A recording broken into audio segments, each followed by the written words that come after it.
여러분 무언가 약속을 했는데 그것이 이루어지지 않았을 때 받은 실망감을 다들 경험해 보신 적이 있으시죠? 어린 아이들이 자녀들이 생일 선물을 요구하는데 부모님이 인터넷으로 주문을 했어요. 저렴하게. 근데 이게 문제가 되는 경우가 있습니다. 배송기일이 지연돼서 생일날까지 도착이 되지 않으면 아이들은 아우성을 치고 부모는 상당히 난감해지죠. 근데 이거는 뭐 애교로 볼 수 있어요. 사업체에서 납기일을 맞춰야 되는데 이 납품하는 곳에서 문제가 생겨서 그 납기일을 맞추지 못한다 그러면 일단 거래처와 신뢰가 깨지게 되고 또 금전적인 막대한 손해를 입게 되지 않습니까? 이 고린도후서에서는 이 고린도 교회의 방문을 연기한 이 사도 바울의 문제로 인해서 야기된 이 사도 바울의 사도성에 대한 의심, 그리고 나아가서 사도 바울은 사도가 아니다, 이 사도 바울에 대한 비방, 오해, 이런 것들로 빚어진 일에 대해 이 바울이 자신을 사도로서 변화하고 있는 내용이 담겨 있습니다. 사실 바울은 고린도 교회를 방문하고자 했어요. 그런데 결국 방문하지 못하게 됩니다. 이 일로 고린도 교회 성도들은 바울에 대해서 교회 지도자요, 또 교회의 설립자요, 사도로서의 바울에 대해서 불신을 하게 돼요. 이에 바울은 어떻게 대응하느냐? 처세술로 은근슬쩍 넘어가려 하지 않고 하나님 앞에서의 신실한 사도로서 자신의 모습을 그대로 보여주고 있습니다. 12절에 보시면 우리가 세상에서 특별히 너희에 대하여 어떤 자세로요? 하나님의 거룩함과 진실함으로 행하였다. 거룩함이라는 것은 구별됨을 말하지요.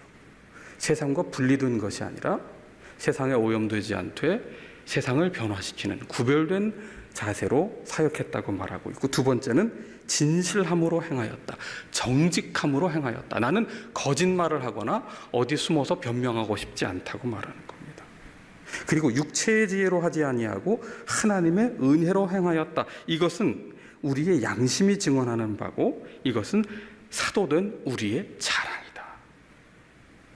비록 방문 계획은 성취되지 않았지만 그것은 사도로서의 고린도 교회를 향한 신뢰를 저버린 행위가 아니었고 또한 부끄러울 일이 아니었다고 정직하게 지금 말하고 있어요.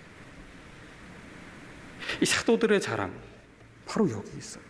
하나님의 거룩함으로, 진실함으로, 육체의 지혜, 처세술로가 아니라 하나님의 은혜로, 그리고 양심으로 증언하는 것이다. 그렇게 말하고 있습니다. 여러분, 뜻하지 않은 사건으로 불신과 오해를 받게 될 때, 자존심이 상하게 될 때 무엇이 나를 변호하게 하나요?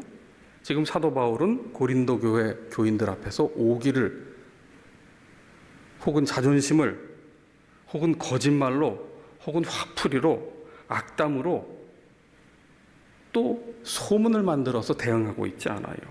오직 거룩함과 진실함으로 하나님의 은혜로 행하였고 이것은 우리의 양심이 증언한다. 오늘날 이 사도 바울이 말한 거룩과 진실이라는 가치가 여전히 존중받고 있고 여전히 빛을 발하고 있는가? 한번 생각해 볼 여지가 있지요.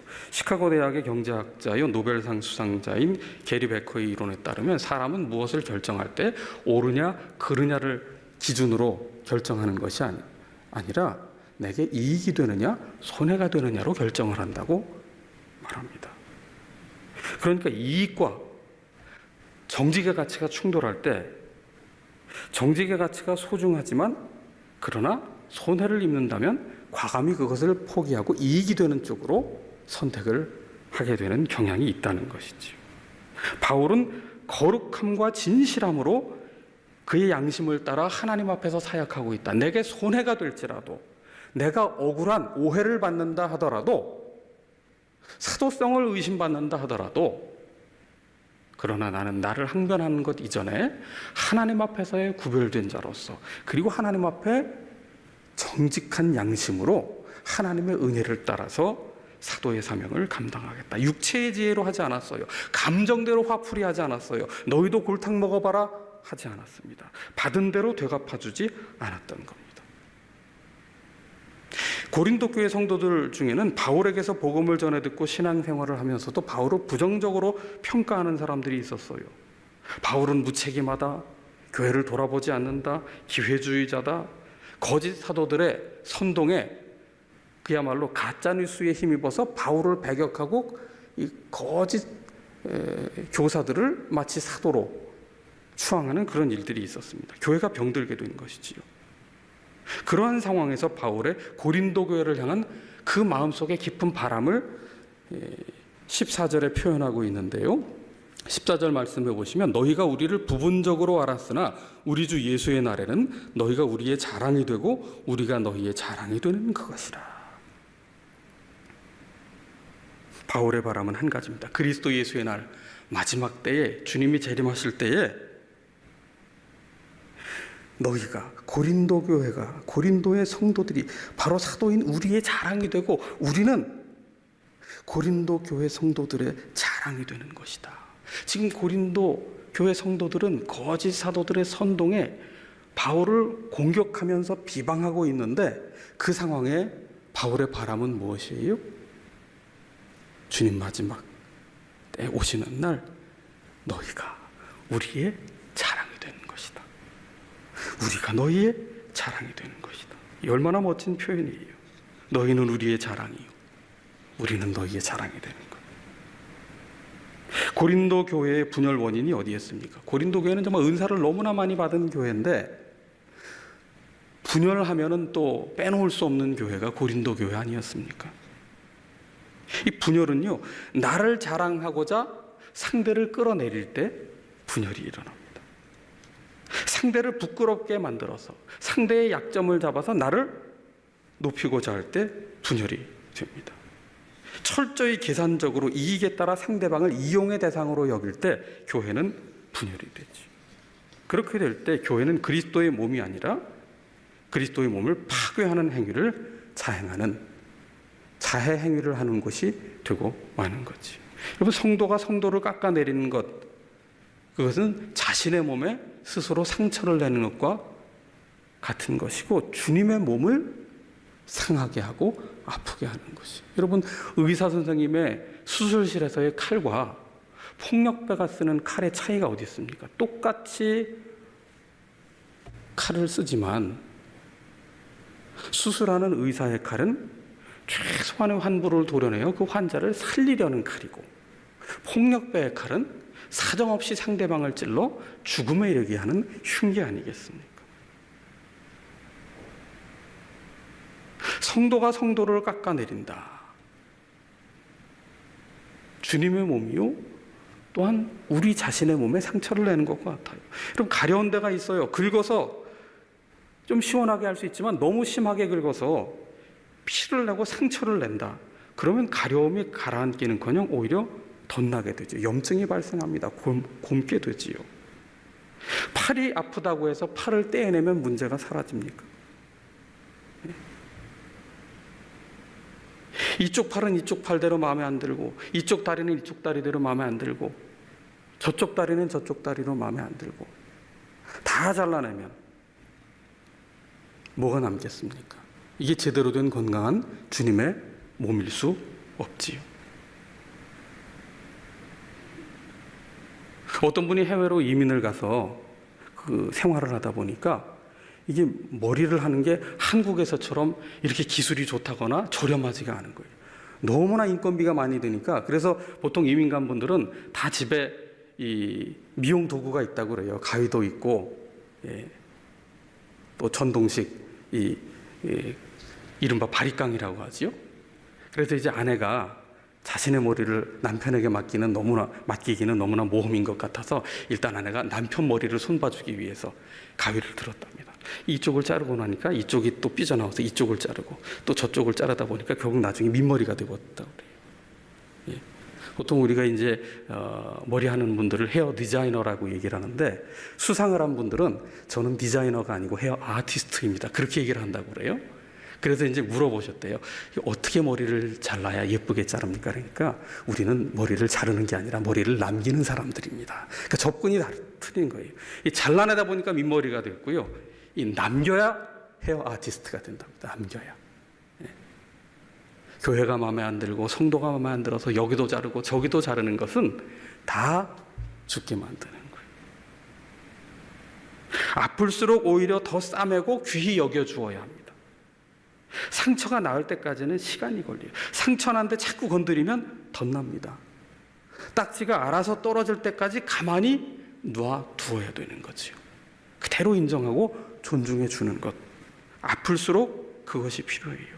그래서 바울은 자신이 세운 교회 성도들에게 오해를 받고 공격을 받고 비난을 받을 때 오히려 너희가 우리의 자랑이 되고 우리가 너희의 자랑이 되기를 원한다. 그런 교회를 꿈꾸고 있습니다. 성도가 성도를 자랑하는 교회. 얼마나 아름다운 교회입니까? 반대로 생각해 볼까요? 서로 흉보는 교회. 목회자는 성도를 탓하고 성도는 목회자를 탓하고 직분자가 성도를 탓하고 성도가 직분자를 탓하고 서로 흉보는 재직이 된다. 이것처럼 아픈 일이 어디 있어요? 서로 흉보는 고부간의 관계, 서로 흉보는 가정, 서로 흉보는 부부, 서로 흉보는 부모 자녀, 서로 흉보는 형제, 서로 흉보는 일터, 서로 흉보는 나라. 지금 우리나라는 나와 생각이 다르면 전부 적입니다. 이게 계속될수록 이 나라는 건강한 나라가 되는 것이 아니라 분열된 나라가 될 수밖에 없지. 슬픈 일입니다. 이 사도 바울이 고백한 것처럼 너희가 우리의 자랑이 되고 나를 아프게 했지만 우리는 너희의 자랑이 되는 그런 성도, 그런 교회, 그런 가정, 그런 나라. 오늘 우리에게는 이런 마음이 필요한 것 아니겠어요? 하나님의 은혜로 행할 때에 안 갚으려는 마음이 아니라 이 나와 생각이 다른 사람들을 도려내어야 내가 산다는 그런 잘못된 이해가 아니라 정말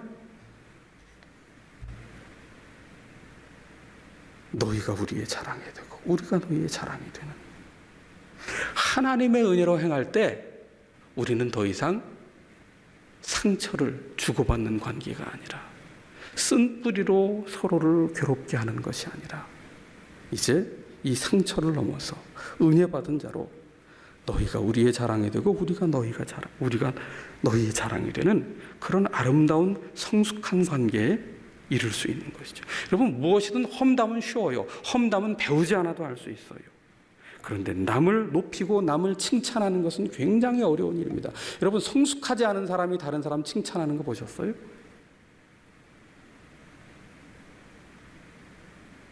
나는 객관적이야. 나는 없는 말은 못해. 아니에요.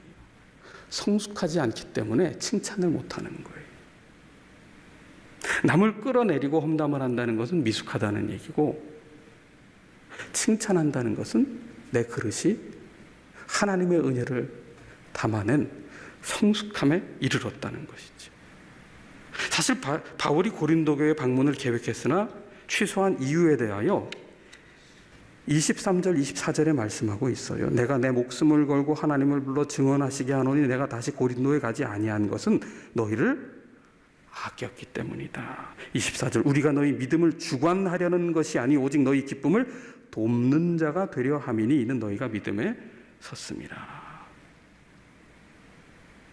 바울은 그들의 믿음을 주관하는 자가 아니라 고린도 교회의 기쁨을 돕는 자가 되고자 했기에 이 상황에서는 방문하지 않는 것이 낫다는 판단을 했던 것이죠. 사도 바울은 잘 아시는 바처럼 고린도 교회의 설립자입니다. 상당히 오랜 기간을 머물렀어요. 그런데 현재는 사도성을 의심받고 있습니다. 공격을 받고 있습니다. 사도 바울에게 정말 치욕이 되는 불명예스럽고 억울한 분노할 만한 일이 지금 벌어졌어요. 바울처럼 분주한 삶이 또 어디에 있었겠어요? 3차 전도 여행까지 했던 사람입니다. 발바닥으로 걸어서 이동했어요. 지난해 사도 바울 성지순례를 우리 성북시찰에서 갔는데 소아시아 7교회를 중심으로 돌아봤거든요. 터키 지역만. 근데 터키 땅이 남한의 뭐 여러 배 크기잖아요. 굉장히 넓어요. 비행기로 국내선도 타고 버스를 타고 이동하는데도 그것만으로도 굉장히 고단한 강의 행군이었습니다. 하루에 보통 뭐 13,000보 정도씩은 기본으로 걸었고요. 근데 바울은 도보로 이동을 했단 말이에요. 교회 유적지에 가서 저 멀리 있는 산을 보십시오. 눈 덮인 산이 보이십니까? 저게 올림푸스 산맥입니다. 저 산맥을 넘어서 온 겁니다. 이렇게 가이드가 설명을 해주는데요. 실제로 저희가 그 눈 덮인 올림푸스 산맥을 지날 때 그때가 기온이 보통 30도 정도 하던 6월달 날씨였는데 우박과 눈이 쏟아졌어요. 그 산자락을 올라가니까 굉장히 기후가 아주 급변했거든요. 뿐만 아니죠. 바울은 풍랑도 만났고 감옥에도 갇혔고 뭐 헤아릴 수 없는 수많은 위험을 감수했는데 그럼에도 바울은 때를 얻든지 못 얻든지 복음을 전파했고 수많은 교회를 세웠습니다. 아마 바쁘다고 한다면 바울만큼 사역에 바빴던 사람이 또 있었을까? 정말 한 곳에 머무르지 않고 안주하지 않고 끝없이 순례자로서 가는 곳마다 복음을 전하고 교회를 세웠어요. 그런데 바울은 바쁜 가운데 중심을 잃지 않았습니다. 어떤 책에 보니까요, 일 못하는 사람의 특징이라고 해서 이렇게 얘기를 하더라고요. 항상 바쁘다는 말을 입에 달고 산대요. 그리고 바쁘다는 핑계로 끼니도 거른답니다. 그리고 쉬지 않고 일만 한답니다. 집중력도 떨어지고 능률도 오르지 않는다는 거예요. 반면에 일 잘하는 사람의 특징이 있답니다. 눈앞에 아무리 많은 일이 쌓여 있어도 때가 되면 끼니를 챙기고 상황에 따라 휴식을 취하고 그러므로 일 처리를 잘한다는 거예요. 요령이 아니라 균형을 잡는다는 거죠. 오히려 바쁘다 바빠를 입에 달고 다니는 사람일수록 어떤 중요한 결정을 내릴 때 즉흥적으로 내릴 가능성이 있고 또 일을 뒤로 미루어 버릴 가능성이 높다고 그렇게 얘기합니다. 그럼 기다림과 미룸의 차이가 있잖아요. 기다림이라는 것은 내가 할 일을 다 한 후에 맡기는 게 기다림이고요. 미루는 건 뭡니까? 해야 할 일이 그냥 남아있는 상태예요. 믿음은 기다림이거든요. 하나님 앞에 내가 감당할 일을 다 한 후에 맡기는 게 기다림이에요. 다시 말하면 믿음은 미루는 것, 책임을 방기하는 것이 아니라는 거죠. 바쁘다고 여전히 말하는 사람들이 있어요. 그분들은 자꾸 바쁘다는 말을 되뇌임으로써 내가 열심히 살고 있다며 스스로를 위로하며 착각에 빠뜨린다는 거예요.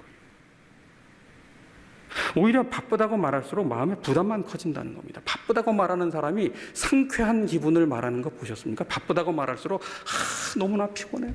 정말 지쳤어. 때려치우고 싶어. 정말 죽겠어. 그런 말을 한단 말이죠. 한자에 바쁠 망자가 있어요. 공사다망. 공사다망의 망자가 바쁠 망자예요. 겨를이 없이 바쁘다는 거예요. 그 바쁠 망자를 보면은 이 망할 망, 죽을 망 옆에 마음심입니다. 그 마음이 죽은 상태가 바쁜 거예요. 그 바쁘면 마음이 죽어요. 생기를 잃어요. 바울이 중심을 잡을 수 있었던 이유, 그 분주한 사역 속에 게다가 자신이 피땀 흘려 기도로 세운 하나님의 은혜를 힘입어 세운 그 고린도교의 성도들에게 정면으로 사도성의 의심을 받고 비난을 받을 때 어떻게 바울은 탈진하지 않을 수 있었을까? 항상 기뻐하라, 쉬지 말고 기도하라, 범사에 감사하라. 그리스도 예수 안에서 너희를 향한 하나님의 뜻이니라. 이 하나님의 뜻을 따르는 삶이었기에 그는 그 분주함 속에도 비난과 오해 속에서도 흔들리지 않는 삶을 살았던 거지. 사실 바울에게 가장 힘든 것은 그의 사역 속에 마주했던 고난, 분주함이 아니었습니다. 주님의 몸된 교회의 성도들에게, 자신이 손수 세운 교회의 성도들에게 의심을 받고 배척을 당하는 것이었어요. 그러나 바울은 어떻게 반응했습니까? 바울은 자신을 궁지에 몰아넣으며 사도성과 또 그가 전한 복음마저 훼손하는 고린도 교회를 향해서 뭐라고 얘기해요? 마지막 때에 궁극적으로 주님이 재림하실 때 너희가 우리의 자랑이 되기를 원한다. 과연 우리도 그렇게 할 수 있을까요? 우리가 정성을 쏟았는데, 내가 온 마음을 다 쏟았는데, 나의 피와 땀이 다 되어 있는데 그 상대방이 나를 비난하고 나를 공격하고 나에게 험담을 하고 다닐 때 우리는 어떤 마음이 듭니까? 바울은 너희가 우리의 자랑이 되기를 원한다. 어떻게 바울이 그렇게 반응할 수 있었을까요? 마음이 병들지 않았기 때문이에요. 12절에 있는 것처럼 하나님의 은혜로 행하였기 때문이다. 육체의 지혜로가 아니라 하나님의 은혜에 사로잡혔기 때문이에요. 그 하나님의 은혜가 바울의 마음을 지켜주고 강하게 했기 때문입니다. 여러분, 성경에 보면 수많은 하나님의 사람들의 공통점이 있어요. 하나님의 은혜에 사로잡혀서 하나님의 일을 감당했음은 물론이거니와 그들은 한결같이 큰 장애물을 만났던 사람들이라는 사실입니다. 히브리서 12장에 보면, 믿음장 바로 다음 장에 보면은 우리 앞에 당한 경주를 경주하라. 인내로서 경주하라. 여기서 이 경주라는 헬라어 단어, 이 단어에서 고통이라는 단어가 나왔습니다. 그러니까 이 믿음의 경주라고 할 때 이 경주는 우리가 원하는 정말 흥미진진한 경주가 아니라는 거예요. 해안도로를 달린다든지 푸른 잔디를 끼고 달리는 경주가 아닙니다. 내가 난이도를 선택해서 가는 경주가 아니에요. 중간에 쉼터가 있거나 물을 공급해주는 그런 경주가 아닙니다. 응원석이 있는 경주도 아닙니다. 예수님과 함께하는 경주라고 해서 우리가 흥미진진할 거다라고 기대할 수가 있는데, 이 경주의 원 단어에서 고통이라는 단어가 나왔어요.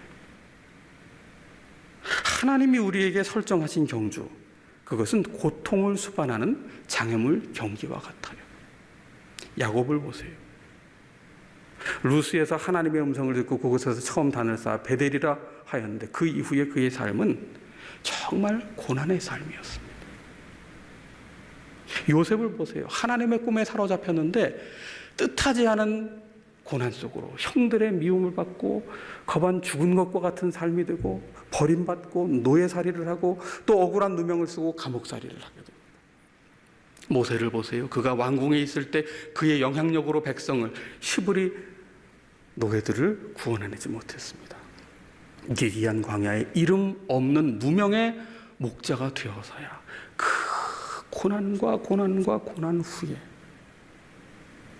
그는 하나님의 사람으로 쓰임받을 수 있어요. 바울을 보세요. 자기 몸의 가시가 그토록 그 자신을 괴롭혔는데 하나님께 3번을 기도하였지만 하나님은 그 부분에 대해서는 응답하지 않으셨어요. 난간에서 떨어진 유두고는 살리게 하셨지만 바울을 괴롭히는 가시에 대하여는 나의 은혜가 너에게 충분하다 말씀하셨다고요. 여러분, 바울에게는 성도들의 반대라는, 비난이라는 장애물이 있었고 고통이 있었습니다. 느헤미야를 보세요. 그가 고국으로 돌아와 자원자들과 함께 돌아와 그 어려움 가운데 성벽을 재건하는 가운데 산발랏과 도비아가 여우가 올라가도 이 성벽이 무너지리라, 그 조롱과 비난을, 수모를 당하지 않습니까? 우리는 문제에 부딪히면 이것은 하나님의 뜻이 아닌가 보다 쉽게 포기하려는 경향을 가져요. 내가 가는 길이 하나님의 인도하심이 맞다면 평탄해야 된다, 순풍에 돛단 배가 타야 한다, 비포장도로가 나온다든지 수렁이 나온다든지, 이건 하나님의 인도가 아니다 생각하는 경향이 있어. 아니요, 하나님께서 우리에게 허락하신 믿음의 경주는 반드시 고통을 수반하고 반드시 장애물을 수반하는데, 하나님이 끝까지 우리를 포기하지 않고 붙드시기에 우리도 그 믿음의 경주에 동참할 때 어떻게 된다는 거예요? 포기하지 말아라, 낙심하지 말아라, 때가 이름에 거두게 하시리라. 그래서 인내로서 경주해야 되는 거예요. 히브리서 10장 조금 앞으로 돌아오면 우리가 잘 아는 10장 24절 이하에 서로 돌아보아 사랑과 선행을 격려하며 모이기를 패하는 어떤 사람들의 습관과 같이 하지 말고 오직 권하여 그날이 가까움을 볼수록 더욱 그리하자. 초대교회나 지금이나 참 사랑과 선행을 격려하는 사람이, 서로 돌아보며 그리하는 사람이 적었다는 거예요. 서로 비난하고 공격하고 험담하고 헐뜯고 상처 주는 일은 많았지만 서로를 돌아본다든지 싸맨다든지 사랑으로 선행으로 서로를 격려한다든지 모이기를 힘쓰는 일은 이미 초대교회 때도 어려웠다는 겁니다. 지금 코로나 상황에만 어려운 게 아닌 거예요. 인생은 장애물 경기와 같습니다. 그러나 하나님께서 우리와 함께 하심에 마침내 하나님의 은혜로 우리를 붙들어 주실 때 우리의 인내로서 경주하는 이 모습 속에 너희가 우리의 자랑이 되고 우리가 너희의 자랑이 되는 그 아름다운 화목을 이루게 하신다는 거예요. 그래서 고린도 후서의 뒷부분에 가면 화목에 대한 말씀이 나오잖아요. 여러분, 낙담한 사람들이 참 많은 시대입니다.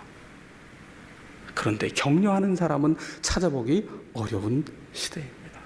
오늘 육체의 지혜가 아닌 하나님의 은혜로 행하는 자가 되어서 이 어렵고 이 아픈 현실 속에서 너희가 우리의 자랑이 되고 우리가 너희의 자랑이 되기를 바라며 그렇게 그리스도의 몸된 교회를 이루어가는, 그리고 그러한 마음으로 세상을 치유하는 우리 모두가 되어야 하겠습니다.